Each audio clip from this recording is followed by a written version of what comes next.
Thank you, Maru and UPL, for publishing my book. Thank you, Amina and the Bookworm team for hosting this event, and thank you to Firdousa and Naveen, of course, for being here. And many thanks to all of you for coming on this beautiful winter morning. So I'll take a few minutes to talk about why and how I ended up writing this book, and then we'll hear from Naveen and Naveen. Apu, Naveen Apu and Firdousa. So, thank you. Okay. So I first started thinking about this project in the years just after the attacks of September 11, 2001, and the invasion and occupation of Afghanistan and Iraq. There was a great deal of attention then in Western countries to what was described as the plight or the miserable status and condition of Muslim women. Muslim women were depicted consistently as being oppressed and oppressed by Islam specifically. So soon after, in that context, several Muslim and famously ex-Muslim writers emerged, very eager to speak out against misogyny in the Muslim world, and curiously enough, only in the Muslim world, as though it didn't exist anywhere else. Among the most prominent of these were Ayaan Hirsi Ali, the Somali Dutch writer, politician, and Ishad Manji, who is Ugandan-Canadian. Both these women, more than any of the others, were embraced and celebrated by the mainstream media and prominent publishers in Europe and the United States. They were embraced as the real feminists of Islam. What was interesting was that almost without exception, each and every one of these writers who were embraced combined their calls for reform in Muslim communities with warm, even vigorous support for the US government's domestic and foreign policies at the time, in Iraq and Afghanistan, for example, and also against Muslims within the United States. These were policies that were actively harming Muslim men and women in these places. At the same time, feminists who were critical of laws and customs in Muslim societies, but also critical of American and European government policies, did not get the same reception. So the two are intertwined, whether they were speaking for against Muslim practices and their attitude to US and Western foreign policy. So this got me thinking. So the questions I asked myself and the ones I wanted to explore were, how historically have Muslim writers, reformers, and activists pointed out problems in their communities without colluding with larger political forces that were claiming to save or civilize their societies without giving fodder to anti-Muslim rhetoric?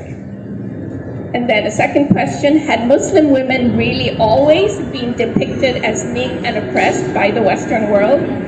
And thirdly, who gets to speak on behalf of Muslim women? Who gets authorized to speak, is allowed to speak on their behalf? I decided to jump in with my own interventions, one that was historical as well as transnational. A longer historical approach, I believed, would help me to see how Western ideas about Muslim women had changed over the centuries. So if you have a long approach, you can see changes in attitude. And second, I wanted to explore at the same time not only how the West had depicted Muslim women, but also Muslim women and men's ideas about Western society and about Western women. I wanted to do this while paying careful attention to the changing power disparities between the West and the Muslim world. Third, I wanted to write about the Muslim world from the vantage point of South Asia. And finally, I wanted to write very self-consciously in a way that would make it attractive to non-academic readers. So in this book, in Sisters in the Mirror, I argue that feminist movements in the Anglo-American West, that is, and I focus on Britain and the United States, and in Muslim South Asia, have developed in tandem rather than in isolation, and indeed helped to construct one another. I try to show how Western ideas about Muslim women have long shaped the history of Western feminism, and how these same ideas, combined with Western political and economic power, and Muslims' ideas about Western men and women, have also influenced feminist ideas and activism in Muslim societies. This book then traces the entangled histories of representations of Muslim and Western women since the 16th century and the intertwined histories of movements for women's rights in the West and the Muslim world since the late 18th century. I end the book in the 21st century, early 21st century, which has seen increased Western political, social, economic, and military presence in the lands where Muslims have historically lived, but also a growing Muslim presence in Europe and North America that also blurs the very distinction between so-called Muslim and Western contexts. So in this book, I trace this long and entangled history primarily through accounts of encounters between Bengali and English and later American men and women. By starting the story before the period of formal British colonial rule in South Asia, I was able to pay attention to a time that was marked by power relations between the British and South Asian Muslims that were very different to what would emerge in the late 18th century after the Palashi War. Across this time, the British went from being supplicants in the courts of the Mughal emperor and other South Asian rulers, hoping to get permission to trade, to set up factories, etc., to becoming colonial overlords. Just a reminder that the British didn't come here in a position of power. By bringing these different contexts, Britain, Bengal, and the United States, and to a certain extent the Middle East, into one transnational analytical frame, my goal was to show how and why ideas and efforts to improve women's lives in even these geographically distant parts of the world have long been interconnected and interdependent. So Sisters in the Mirror shows not only that Muslim women, like other women around the world, have been engaged in their own struggles for generations, but that they have done so as individuals with a variety of personal, familial, professional, national, and international concerns that are often connected to, but also extend beyond their religious identity and religious practices. In trying to be very conscious about situating or enmeshing the South Asian and specifically Bengali Muslim women in their immediate context, I have discussed, whenever possible, the men in their families and communities who supported their efforts, a father, a brother, a magazine editor, for example. I also talk about men and women from other communities, mainly Hindu and Brahmo, with whom Muslims interacted in Bengal and alongside whom they formulated their visions for change. This is because, of course, Muslim women and men did not and do not operate in a vacuum. They lived and continue to live in multi-religious societies. Moving up from the local and personal level, we know that Muslim women and men have engaged in these struggles as members of societies that have been deeply enmeshed in global relationships. For the most part, for the last couple of centuries, the societies in which Muslims have historically lived have been at the weaker end of disparities of power and wealth, of processes of colonization, as well as policies of war, structural adjustment, economic sanctions, occupation, and Western feminist outreach, and we can add Zionism, of course. Throughout the book, I interweave stories of conflict, of Orientalism, condescension, colonialism, and racism, with stories of encounters that led both South Asian and Anglo-American writers to pause and reconsider norms in their own society, especially cherished ideas about women's roles and rights, much as one might discover imperfections when studying oneself in a mirror, hence the title of the book. I've tried to show different kinds of Muslim feminists as well as different kinds of Western feminists, some of whom were more open to revisiting what they saw as established wisdom than others. I hope the stories of struggles for women's rights across the pages of this book will make clear that no society has a monopoly on ideas about gender equality or justice and fairness, more generally, or on violence and aggression for that matter. That struggles to improve women's lives have not been easy anywhere, that our histories and futures are connected and interdependent, and an awareness of this long and entangled history should lead us both beyond self-congratulation and despair. It is through struggles rooted in solidarity, understanding, and shared knowledge that we can strive more effectively for a more just world.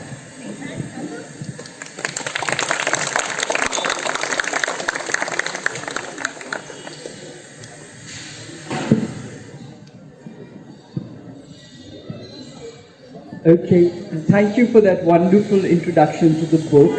And I think it says it all, the challenge that Elora faced, what all of us will still face and keep on facing, and the very intricate research plus the intricate narrative that she has drawn out of the research that she has taken. So congratulations.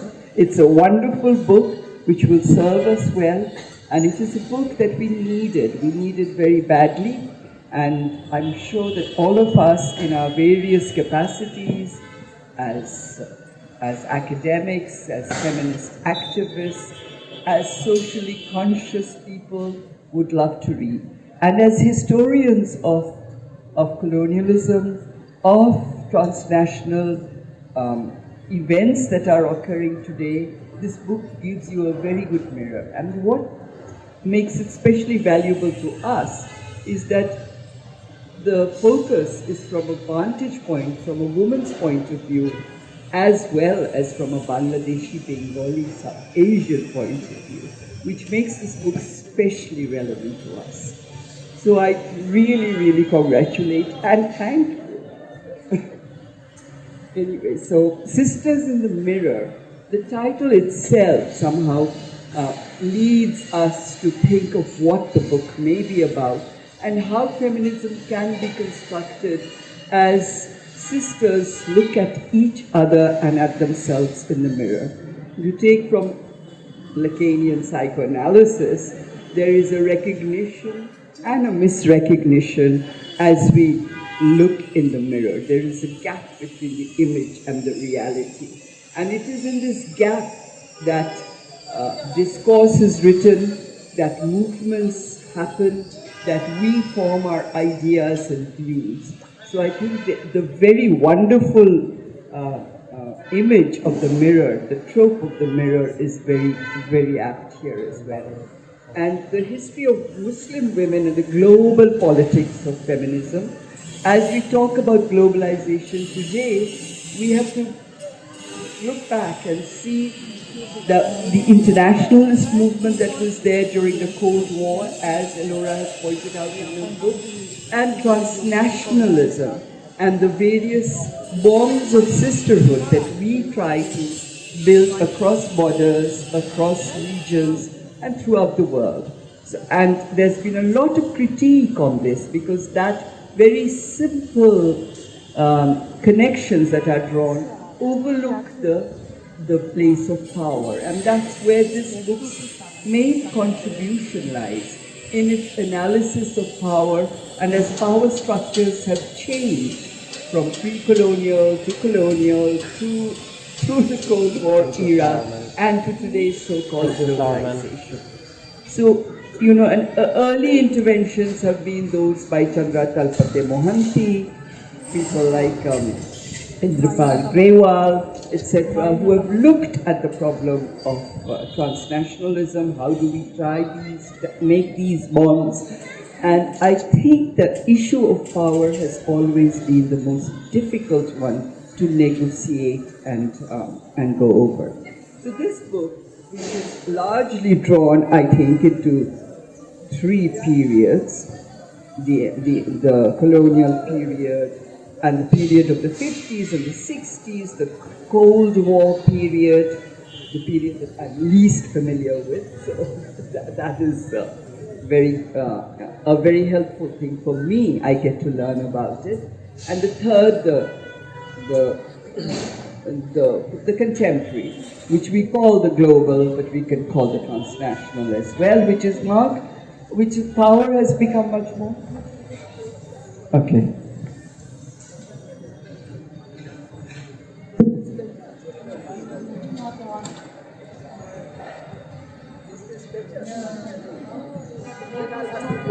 I'll have to hold it closer. Okay.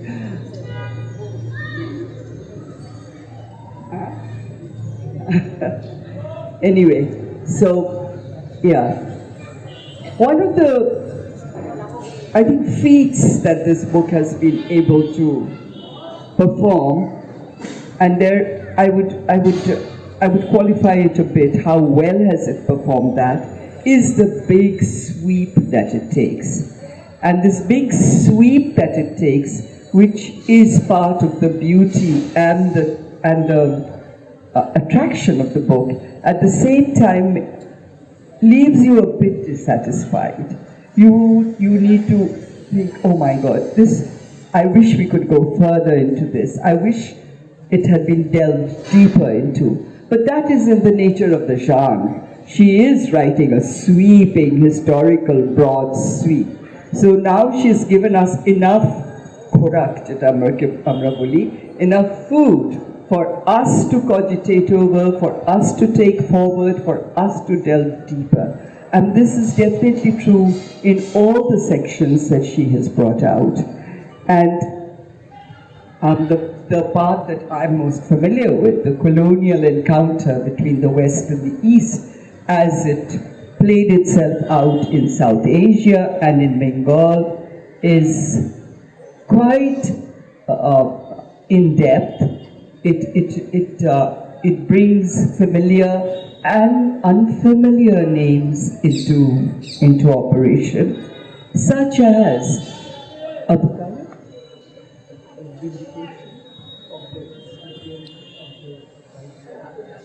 Abu Talib, a traveler to the UK before colonial times, wrote a vindication of the position of women in the East. I think this is a wonderful document that we all need to look at. And that is, I think, the first example of the East looking at the West through a gendered focus, not a gendered lens, a male lens, but a gendered focus. So we have been given this discourse as a one-sided one. We read Mary Wollstonecraft and feel very angry when she says in a seraglio, all this is okay, but not for us enlightened Western women. But that we were also writing back to that is something that has been overlooked. And Zareen is sitting here and she is researching on travel literature, so there is a lot for you to draw from here as well. So yeah, I would say that. The second part of the book, which is the 50s and the 60s, it's amazing how the development discourse that we are so used to had the seeds of that had already been laid, especially with the Kumilla experiment in a way, and how women were the focus of that, and how women Peace Corps volunteers, for example, came and participated in that. And the image of the third world, underdeveloped, many children, baby factories were drawn within this. Women were shown as people who could not speak for themselves. Women were shown as needing to be the targets of development. But amazingly, what Shahabuddin points out is that women were being addressed as undeveloped, in need of development, in need of incentives, in need of education, etc. But there was no but the emphasis on the Muslim was not there. And when I was reading her book, maybe I skipped it somehow, I just wanted to know, when did this thing of defining Bengal, East Pakistan, then Bangladesh as Muslim started, so that the Muslim women and the problems pertaining to Muslim women came to the fore. I remember very well, sometime in the 80s, late 80s or early 90s, a group of us women were invited by the American Cultural Center here, where John Esposito, who's now a famous name in Islamic studies, was visiting. And he insisted on addressing Bangladesh as a Muslim country. And we very naively kept on saying, no, we are a secular nation with a Muslim majority population, that's all you can say.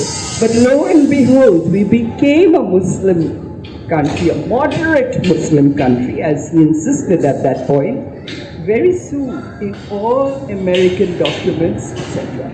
So this shift from being a third world, developing country, underdeveloped country, to being a Muslim country and a moderate Muslim country is something that has repercussions on how women are looked at and how women are dealt with. That part also has something that completely engages us still today, the politics around women's bodies, especially our reproductive functions and our sexual health. We're drawing from the FGD debate that animated and vitiated international conferences on women in many ways. The politics around women's bodies, how many children we have, what kind of contraceptive measures need to be used, the huge emphasis on population control, all that finds a lot of emphasis in this book, and I think that's also something we need to look at. We know that this discourse has been changed a bit, this women in development discourse, as through the writings of, let's say, Naila Kabir, who has made it a more engaged thing about how women can be drawn into conversation and engage widely in the formulation of women's policies. But even then, while we are talking about women here, especially that decade, the class analysis also comes in, because there's always an accusation that who are the women who are talking for the women. So when you talk about who gets to be heard, that is equally relevant in our own situation, even in our national situation. A huge problem that all feminist activists face is how do we represent our own societies? As we talk about oppression against women, violence against women, women's subordinate position, there is always this thing, the colonial discourse of underdeveloped societies, uncivilized societies are marked by how they treat their women. So one of our reactions is that no, our societies are good. But as we say that, we overlook our own inequalities and injustices and inequities.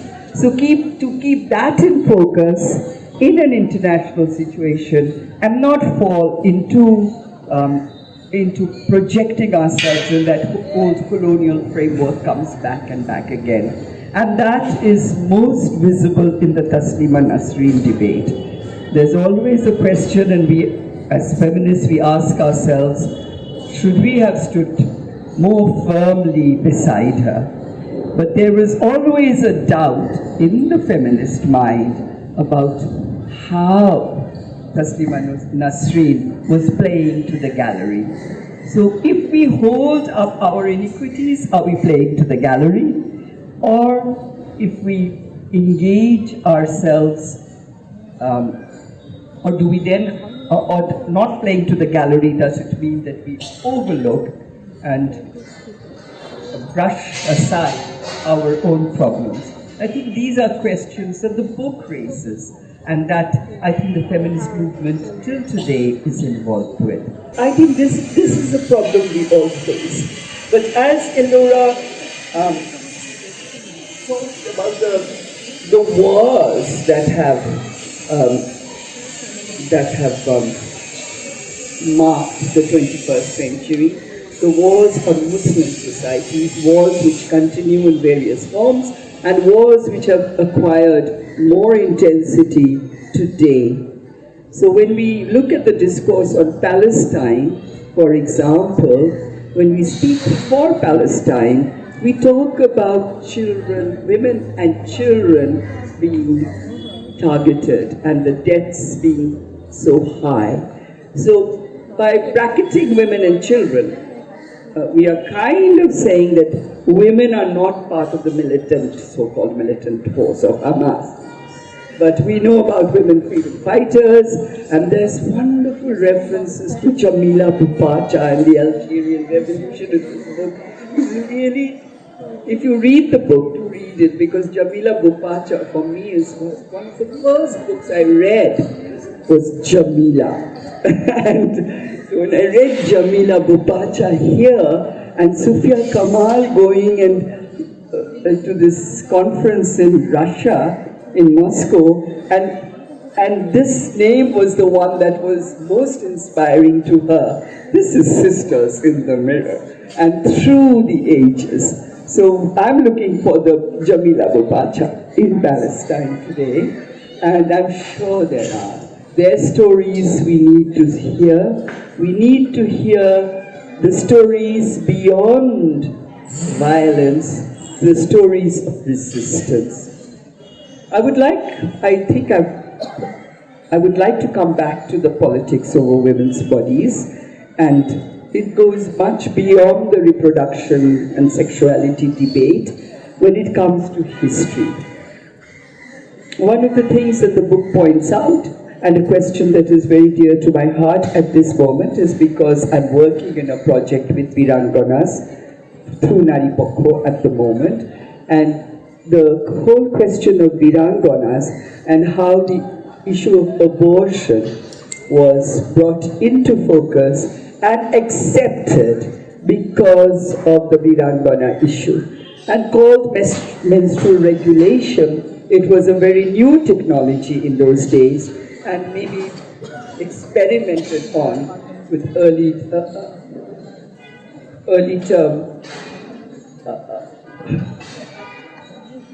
term abortions on our Viranganas. But while reading that, I also thought that when you speak to Viranganas even today, there are stories of being made to undergo abortion, late-term abortions, of being made to give up their children for adoption.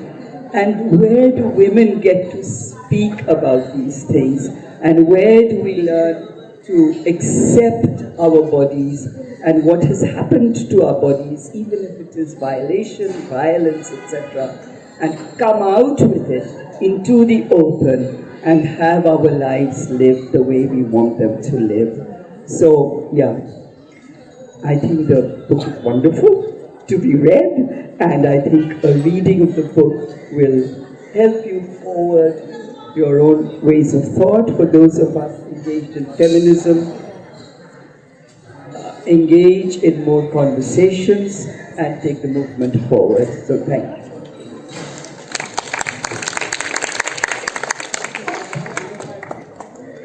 Well, first of all, I will echo what Firdausa just said about how wonderful the book is. This has been, when Ilora asked if I wanted to talk about this, I of course said yes, and then I was actually quite overwhelmed by the sweeping nature of it, and I wanted to talk about everything. And so this is my attempt at talking about everything, which I will obviously not end up doing, but I do want to take a moment to just pause a little bit and consider the title, Sisters in the Mirror, not because I'm stealing from Neethala, but, it's such an evocative title, right? So when we look in the mirror, who do we see? Do we see ourselves? Do we see the us influenced by the feminists of the West, however defined? I mean, Ilora has this section where she talks about the importance of the word the West too, between West Bengal to West as in Europe and America, and how West as a category becomes so useful in our understanding of Bengali Muslim women and their emancipation, right? How do we see ourselves in relation to the variety of the West? So West is not just one single thing, right? So, or is it that when we look in the mirror, are we sisters sitting together like this and looking in the mirror and thinking about our shared ideas, right? And I say this because reading this book, you really get a sense of the rich history of feminist thought and development. And I think I want to ask a question, which is, how many of you would say that you are feminists? Excellent. Right? And I ask this because I've wondered, why are we not all feminists? Why is it every single person that we encounter a feminist, right? And so this book, I think, helps us understand a little bit why that might be the case, right? And it's in a certain way, it's disheartening because there are all these milestones that we've come across that were moments where we understood this is what feminism means, this is what emancipation might mean, this is what equality means, so what's happening here? Where is that disconnect? Right? And I think I want to one thing also that Europa does really well is look at individual stories, right? And so as I was reading this, it reminded me of the various conversations I too had, my own experiences as thinking about feminism and so on. And I have to say that growing up, this was actually quite a loaded issue because, you know, I knew feminists who would go out on the streets for the cause of garments workers and garments women and so on, but at home would come and beat up the maid. Right? And so this kind of a contradiction in feminist ideas, you know, so it sort of kept me at bay. And I said, I don't want to be a feminist like that, right? There has to be consistency across the board. I can't be a feminist, right, just on the street and lead a life that's antithetical to that kind of feminism, right? So there's that on the personal front. And then, you know, of course, you know, reading is always a good thing in these realms, but it's much later, and I think again, reading the book now, I sort of realize how the various kinds of differentiations, you know, elite feminism, derivative feminism, imperial feminism, Western feminism, all these different kinds of feminisms often do not speak to us. They are not actually our kind of feminism, right? That it participates in a different kind of agenda, right? So Europa does a very beautiful job of showing us how there's this limitation in Western feminism or elite feminism in not being able to see how wars and rape and oppression and globalization are part of what makes a feminist idea and how all these issues are actually interconnected. We cannot just be feminist and just think about women's causes are just feminist issues, but wars are not, oppression is not. That these are actually all interlinked, right? And so as we think about, as Ilrama does, the tandem, right? The tandem through which feminism in Bangladesh or in South Asia emerges alongside feminism in West, however you define the West. I'm thinking that, again, coming back to the mirror image, that mirror actually says so many things, right? That it's not that tandem is not always a happy tandem. It's a contradictory tandem, right? And I guess that's my way of sort of thinking about why is it that feminism still gets such a negative rap? Why are we not all feminists, right? And so what really struck me, and I made a little note for myself as I was reading, to sort of think about enduring ideas, right? What are the enduring ideas that, from Ilrapa's book, we see that, emerges in the 18th century and so on, and we still find it in popular parlance, right? So to what degree is the parda or burqa or hijab primary obstacle to women's development, and how that becomes an issue, not just then, during the colonial period, but even now, right? To what degree is the parda a status symbol? To what degree does the parda offer mobility, whether in the streets or mobility in terms of social mobility or upward mobility? And to what degree do we still believe that population and the fact that we have so many children is the problem, right? And to what degree do we think that women need to be educated, but so that they can be good mothers because they're raising the next generation, not because it's useful for our own sake, right? To what degree is that really so that they can be really good homekeepers or home economists, right? So, to what degree is it that we still think of Muslim women as overly fertile in need of population control? Right? And we just need to look around us to see how prevalent this is. But this is I'm picking up from Ilorapa's discussion of the colonial period, right? And so these are these sort of enduring ways in which popular ideas about what feminism should be, what the women problem is, find expression in our daily conversations, right? And yet there were all these moments where we could have changed that. The 1971 war and the discourse surrounding rape, that could have been a moment where we figured out what our own sense of feminism could be. Earlier than that, Ilorapa writes about how Rabindranath Shatabarsha celebration in 1961 was an occasion where women came out to publicly perform in front of people, sort of breaking the porta coming out and the excitement among women, right? So there are all these opportunities, and then of course at the around in the 19th century when Begum Rokeya is writing, there's so much work that's already been done, right?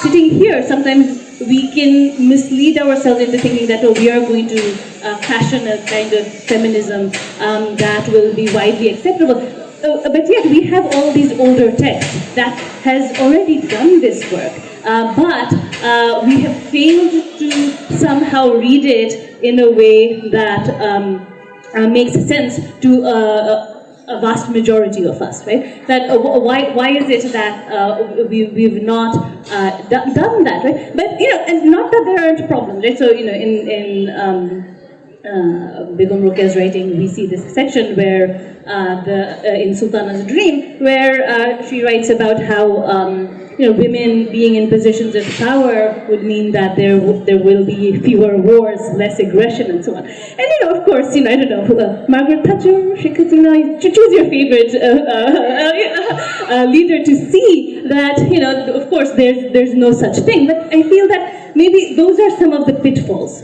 right? That when we sort of try to essentialize women into certain positions that we are essentially better than you, maybe that is what the problem is, right? And I don't say this as a way to say that I have all the solutions, but I'm just trying to think through what are the various pitfalls that got us here, and again the enduring stereotypes. And I guess the last thing I want to point out is the Islamophobia that is often part of feminist movements, right? That again going back to the burqa and so on, that we cannot be good feminists if we are wearing the hijab. We cannot be good feminists if we are wearing the bikini, and so on. And again, coming back to the sister trope, that it in a way it feels like that we look in the mirror, we see our Western counterparts, and we tell each other, you are promiscuous, you are conservative, simultaneously, right? Depending on what it is that we want to choose, right? And think about the vast interest in the sexual lives of women, right? In order to adjudicate whether or not they are indeed promiscuous or conservative, whether sexual liberation could be part of feminist liberation. Also, I guess the last point I'll make is about the sort of globalized nature of feminist movement and the way in which we as individuals participate, right? I was struck by that anecdote from Ilorapa's book where she talks about a Bangladeshi student who goes to the United States as a Duke, right? As a Fulbright scholar, and she didn't eat for 3 days. Why did she not eat for 3 days? The university said it's because she refused to come out of the room, right? She actually couldn't eat for 3 days because the restaurants there wouldn't give food to people of color, right? And so this sort of that's right. So this encounter with racism in the Western world, and then when we borrow feminism from there, is necessarily a contradictory thing. So that forced Duke to offer their first international student to office. But that also got me into thinking that how now it's a standard thing. Every university in the United States has an international office. But think about how that then participates in the work of shielding us from the racism that then prevents us from actually critiquing the kind of racism that is actually there, right? And so as we sort of think about solidarities across the board, think about how often we identify with white women because that is the mainstream there, and these kinds of institutions then prevent us from actually building solidarities with minoritized populations there too, right? And so I guess, in thinking about the global nature here, we as scholars trained in the U.S. or working in the U.S. and so on, where do we place here, right? So what is the work that we do? What is it that we can do, right? And so I guess that becomes this sort of enduring question too, that how is it that, we build solidarity, feminist solidarity, but taking into account the kind of minoritization that takes place across the board. That's where I think solidarity can stem from. It will help us move out of the kind of Western imperialism or the kind of saviorship that is there, not just in the West, but here too. That look at me saving you from your slum existence. That's there in our development discourse also, right? And so when we borrow feminism from elsewhere and we try to adapt it, and because this is something that moves in tandem when we do this work of tandeming, if you will. There will necessarily be contradictions that we have to deal with and respond with in terms of what's happening on our own turf, recognizing our own prejudices, our own sense of elitism or Islamophobia, as the case might be. Thank you, Laura, for such a thought-provoking book. Q&A with the audience. I'm sure they want to ask some questions. Thank you so much for that elucidating talk from all of you. And any questions or answers? Questions? Anyone? It's so inspiring and stimulating. And I'm all charged up. And I think, Naveen, when you asked how many are feminists, I think across, not just in Bangladesh, like I work for ActionAid, and we are a federation in 70 countries. And when we try to talk about being a feminist organization, it's both men and women who struggle with that identity. So I'm really looking forward to reading, it's both men and women who struggle with that identity. So I'm really looking forward to reading your book, and I can't draw anything from the book, but from what I have heard, yes, we were caught in that trap of trying to define feminism or our own lives and existence through the lenses of others. And even when in the West there was feminism, the black women came up and said, this is not our feminism. And in South Asia, when we were talking about feminism, there was a huge roar from, because of caste, and development work has led us to work with a lot of these groups, and they said, why are you talking about rights now? What happened when, it was every day we are being abused because of our caste, because of our class. So we have a lot of work to do, and I'm so pleased that this has come out, because we're struggling in terms of a lot of, not just the Muslims, but faith-based organizations or any community. How can a Christian or a Muslim or a Jew accept what's happening in Gaza, or accept what's happening in Sudan, or accept what's happening in Afghanistan? So it is a struggle for all of us. I'm really looking forward to this. But my point is that even now, the whole state, mainstream literature, everyone, and all forms of media celebrate violence. Power and violence, and this is why you get national award for movies like Shurong, and where or there's so many other examples. Or you have a film like Animal being thrown across. So we're still stuck in that era of celebrating violence, and that has to go. And this is where the feminist values has to be universal. What do you think?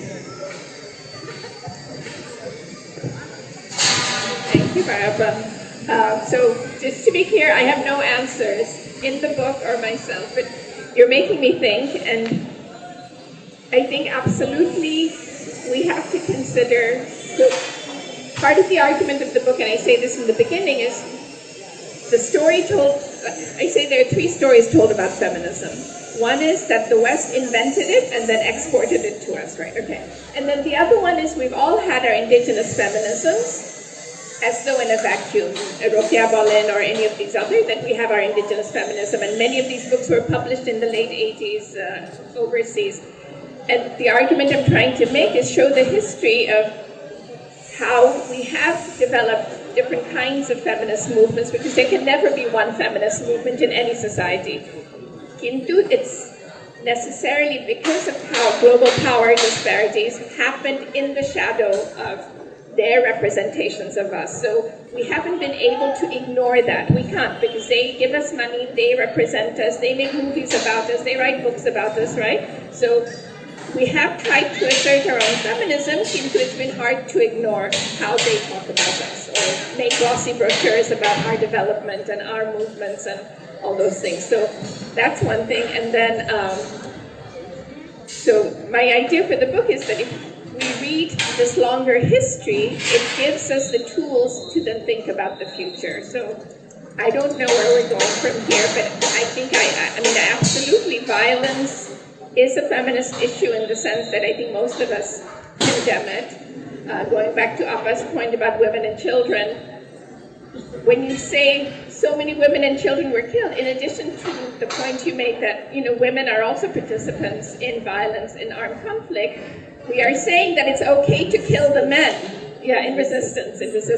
We're saying it's okay to kill the men, and we don't want to support that either, right? So it's suggesting that all men, in this conflict, all Palestinian men or all Muslim men are evil, and it's the innocent women and children who need to be saved. So one of the things I try to do in the book is talk about all these Muslim allies, male allies. The idea is, if you have this idea of the oppressed Muslim woman, going along with it is the oppressive Muslim man.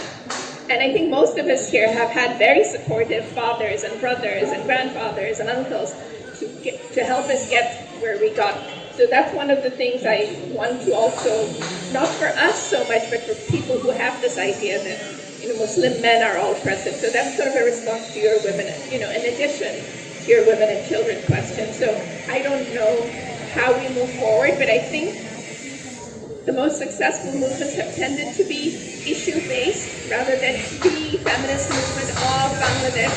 And then, you know, we've all organized, you've all been on the streets, organized on specific issues at specific times, and people can set aside other differences and come together for specific issues and get that, you know, a law passed or something changed, and then you go back to other things. But I think it has to be issue-based, and of course, bringing in class. And then because it's a historical book, I have had to rely on elite documents, elite writings. I mean, that's where it is. But, you know, there are anthropologists who are writing about the movements now more that cut across different classes. I talk about the garments movements, I talk about other things, but I didn't have space to go into that stuff. But I think those are really important.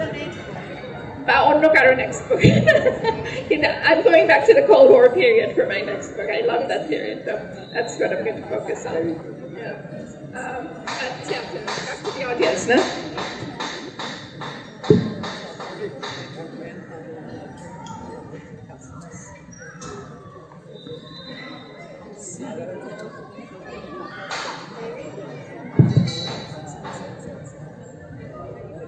Thank you.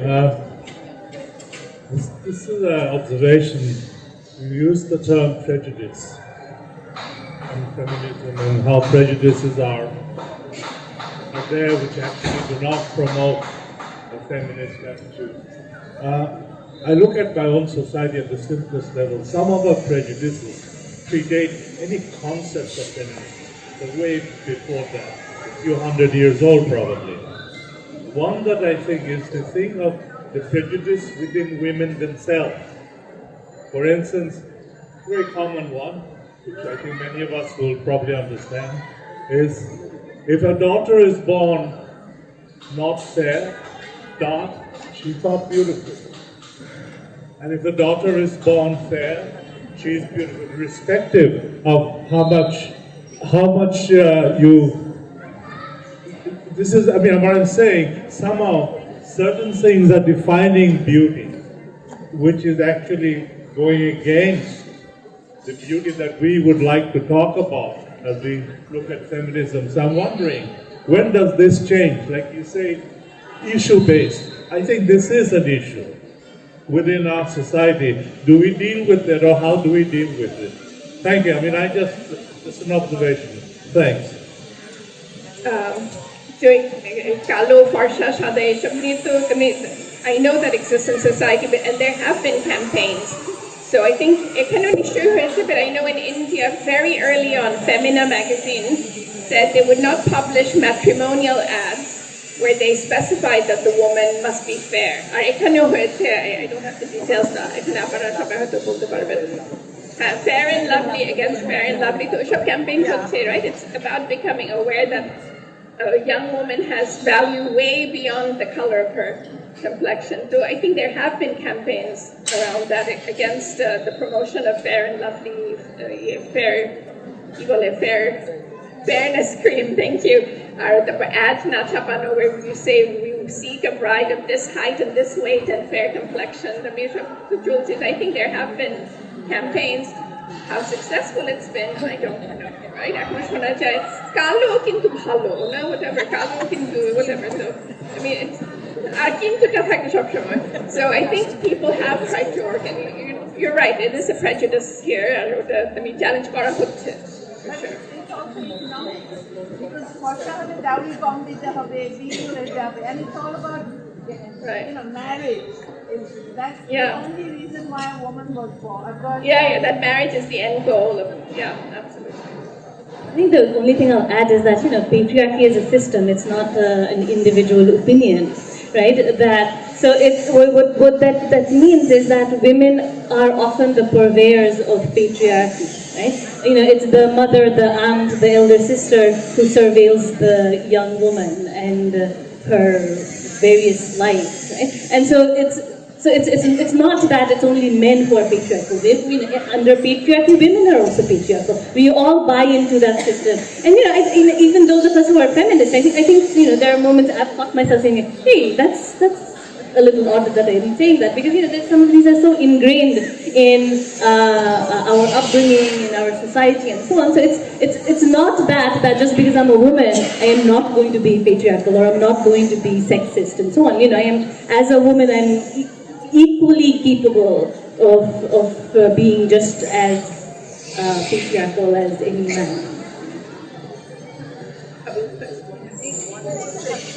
Book about beauty pageants and protests against beauty pageants in America, but also how then the feminist and the far right movements, sometimes we saw that happening in India, for example, come together in a way. So these pitfalls are there for all of us. I think the question is to all of you, especially to Elora, and really appreciate the need to consider and recognize the indigenous feminist voice, as you're calling it, because we need to tell our own history. Absolutely love that perspective. But I'm just thinking, maybe a critique voice here. Is there a risk of us getting defensive and doubling down, digging in deeper to defend the community that we belong to? And there's no feminist discussion without really looking at the Muslim and Islamic side. You call it oppression or not, I don't know. But we have to look at it. That is the root of most of the gender issues that we see in this society, coming from legal reforms and whatnot, societal, economic even. And the benchmark, we might not I agree, the Western benchmark would not necessarily be the right benchmark for a reform, but that becomes a de facto benchmark. We're looking at the inheritance laws, we're looking at most of the family laws matters, and we would be invariably comparing with the inheritance laws and the standards and benchmark in the West. And the what we have here is so far from what we have there. So that does become a very de facto comparison. And I do appreciate that we need to recognize our own identity, our own indigenous feminism that you're calling it. But then let's not risk getting so defensive that we perhaps, an unintended consequence, if you like, is that we ignore what the religion was also bringing in the mix. That's my question to you, Laura. Thank you, Shaoli. Absolutely. So one of the points of the long history is to show that there has been a tradition of women and male allies here talking about the very real problems in our society, but they were able to do it without being collaborators with the British or without being collaborators with some other entity. So that's what I was trying to convey at the very beginning. The early 21st century, the Ishad Manji and Ayan Hirsi Ali, when they were embraced by the New York Times and other people as the real feminists of Islam, they were embraced because they were critical of Islam and they were supportive of US policy, foreign policy, bombing in Iraq, Afghanistan, etc. So I was motivated to find out how Muslim men and women have talked about absolutely the very real problems in our societies, but to be critical without having to go along with colonialism or US foreign policy. And I think we have a lot of good examples, and I'm not saying we shouldn't draw on examples from the West. So many people here worked on CEDAW, on the ratification of CEDAW, the Convention on the Elimination of Discrimination Against Women, first proposed in the UN in 1979. So Sean ratified Karahaini, kind of like that discussion goes on. So it becomes more acceptable when we think of it as an international document, and when we get to say we want that because of how we have analyzed our society, as opposed to the US coming and telling you, oh, you have to sign to this, right? So it depends on how the movement emerges to change some of these laws. There is a problem here, there is defensiveness, I'm absolutely not going to deny that, but I'm hoping that these historical examples will give us the courage to say we can be good Bengalis and for those who care good Muslims and still be critical of these real problems.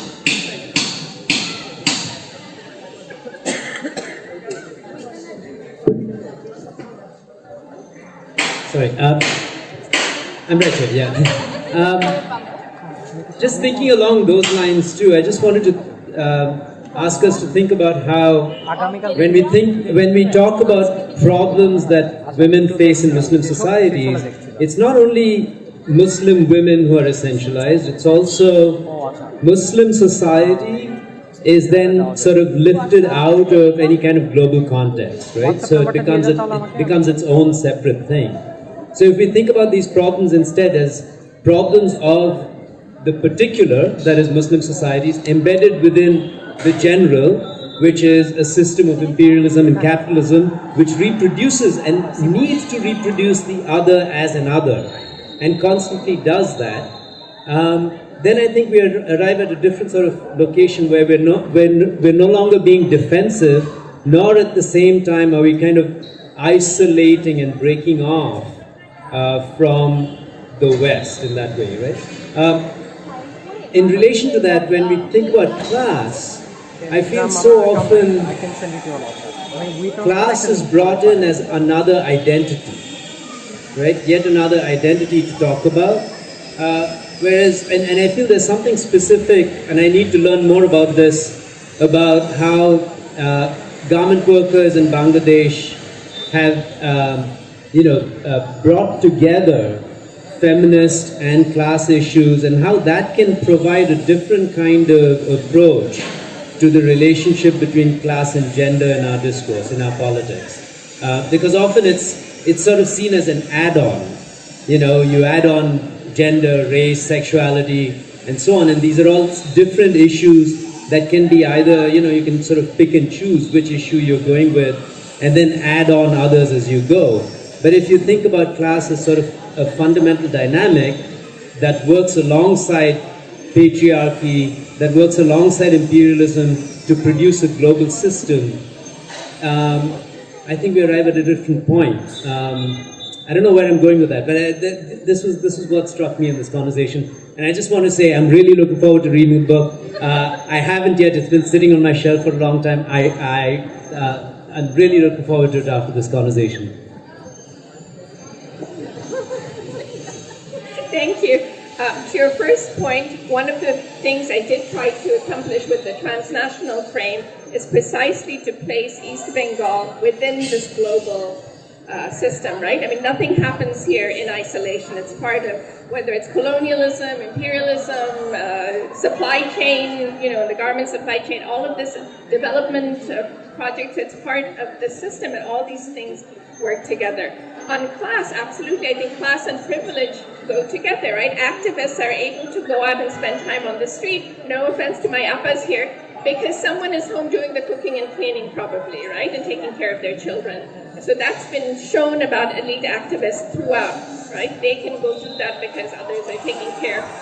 And even in, I talk about this in my introductory women and gender studies classes there. So what's become very clear in the last 30 years is that women are now expected to work and contribute to the home, etc. So it's very understood that women will be working outside the home. The amount of time that men spend on housework has not increased very much in the last 30 years. I'm sure it hasn't happened on the same level. So there's a lot that needs to be fixed within our homes and how reliant we are on help in different ways, right, to be able to do the work that we do. I thank people in my group because in the end I benefited from being able to go to my office and work because other people were doing things, whether here or in Lebanon or in the US. So I think class and privilege definitely are tied very closely. Hi, this is Munmoy Zafar from the Department of English at Jahangirnagar University, and it's good to see Ilora Shahabuddin back in Dhaka giving a second book talk. Very interesting to listen to her and also the panelists. I think I'd be, of course, books travel, and I'm sure that you wrote it sitting in the US, you were teaching in the American academia, and you were giving her a book talk, but I'd be particularly interested to hear a bit more about the reception of the book in the US itself, because you have basically said that it was written kind of in response to your experience post 9/11, and I, of course, during that period I was in Australia, and then later on I was in the UK, and you have mentioned Ayan Hirsi Ali and Irshad Manzi being eulogized, and they were writing for the New Yorker, and even we have also seen during that time that Salman Rushdie, who in 2000 moved from the UK to the US, writing columns for American newspapers, saying that what America did in Afghanistan, did it well and did it right. That piece came out in Steps Across the Line. And going back to Taslima Nasreen, her book, Amar Mebala, got translated and got published in the US, but with a subtitle that the book which created a storm in the Muslim world, that was not in the original title. But thankfully, Penguin India has republished the book, calling it just My Girlhood. So of course, writers and even academics working in the post 9/11 era in the West had to face these kind of racism, which was very much ingrained also in the publication industry. So can we see, of course, I think that, this book might be seen as if I can use that facile term, as a kind of corrective or as a kind of an answering back to all that happened post 9/11 in the last 20 years. So I think I'd be more interested to hear about, the kind of the reception, especially in the US academia or in the book talks that you have given, because it's a fantastic book. And I think that you have made that point very clear, that in this struggle for emancipation of women, or even, by extension, LGBT community, and embracing the other, we are looking in the mirror, we are all in it together, and so, I'd be glad to hear about the reception of this book in the American academia, because you work there and you teach there. And thanks for this wonderful panel and the wonderful discussion so far. Thank you. And thank you, Bonmoy, for all those nice words. It's done well. I'm surprised. I mean, I know I wrote it in the American sitting there, and because we have to publish, there's this huge pressure. But I also tried very hard to write it as a book that would offer something even to readers, right? I mean, I didn't want to write only for non-Bengalis or non-Muslims or people not from here. So it meant it took a long time to get the tone right, and I don't know if I did. It just took a long time to, even after the first draft was ready, there were many revisions and getting, some of the chapters were way too long, and then I had to gloss over them and take things out. So it's done well if you go by awards and invitations, right? So I think it's been well received. People see it as a different kind of book. So I'm still getting invitations to speak about the book, even though the book there is now over 2 years old. I don't know if that happens. So, people seem to have appreciated it. It's I'm not a historian, but historians have liked it, and literary scholars. I've gotten interest from, I've heard good things from different places. So yeah, it's very gratifying for sure. Thank you.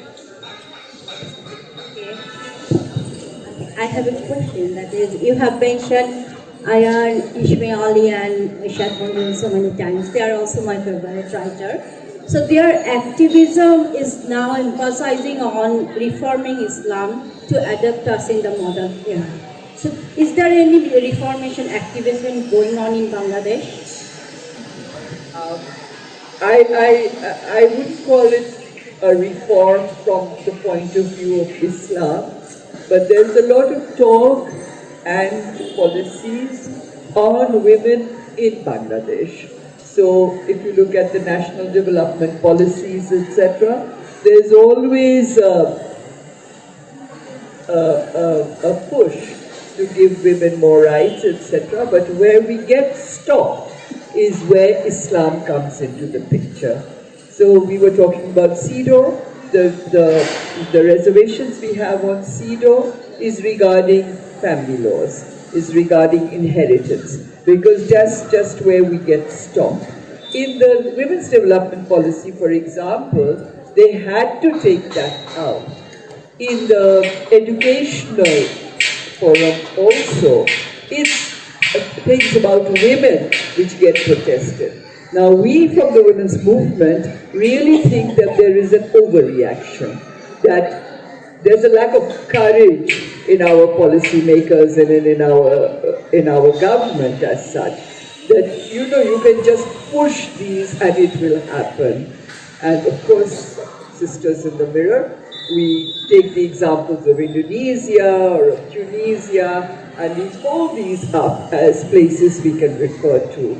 So there is a movement, there is a desire, even on the part of policymakers, but the courage and the stamina to stick to it in the face of even small protests by religious groups is something that we have not been able to overcome officially. Yes, it's true not only for Muslim reforms, it's true we've just had a horrible spat with Hindu family law reform, and it comes from the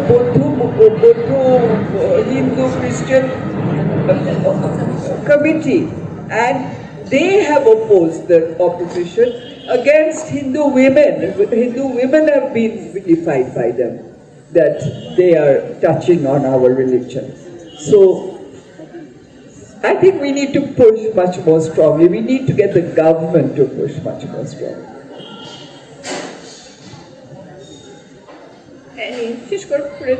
Last question. Oh, Carol. Sorry, Laura. There's no one Muslim. So I haven't read the book. সেজন্য আমি প্রশ্নটা রাখছি যে have you kind of dealt with all the different Muslim communities, because within Muslims, the Ummah, there is no unity, and of course practices towards women or feminist concepts are also varied.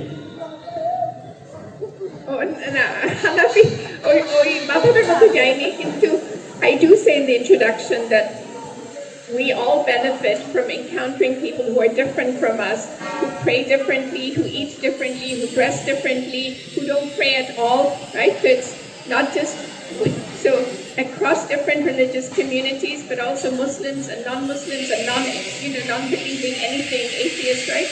So those definitely আছে, and what Appa just said, so I focus a little bit on the Middle East and Muslims in America also, and how everyone ends up practicing Islam, those who practice in any significant way, in different ways, right? And I think that's an important reminder to us here.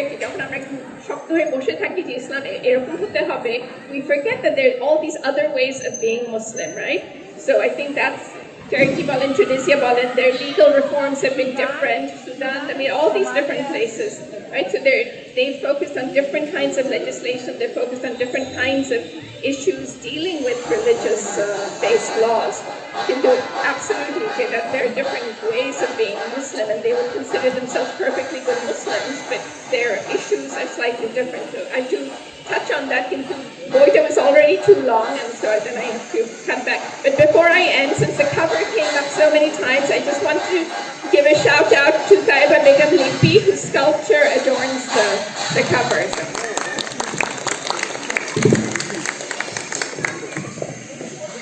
Thank you, everyone.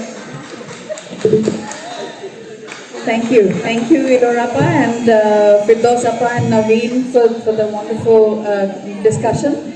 I just wanted to also mention that Naveen also brought out, her book also got published earlier this year, Naveen, India's Bangladesh Problem. So hopefully, someday we will also have the book available with us here.